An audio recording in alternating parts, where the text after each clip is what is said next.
मी पद्मश्री. आज आपण car seat belt आणि door lock warning alarm project बनवला आहे, ज्याच्यात आपण यूज केले आहे switch, buzzer, LED, negative terminal, positive terminal आणि एक बॅटरी.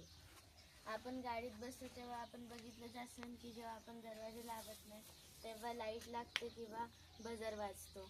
असंच जेव्हा आपण बझर म्हणजे की सीट बेल्ट पण नाही लावत तेव्हा पण LED लागतो किंवा बझर वाजतो. त्याच्यावरतीच हे सर्किट गाडीमध्ये कसं काम करतं आम्ही त्याच्यावरती हा प्रोजेक्ट बनवला आहे.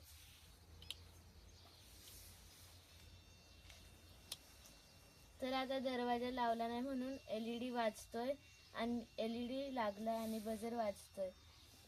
आपण जेव्हा दरवाजा बंद करू तरी पण LED लागणार आणि बझर वाजणार. पण जेव्हा आपण सीट बेल्ट पण लावू तेव्हा LED लागायचं बंद होणार आणि बझर वाजायचा बंद होणार.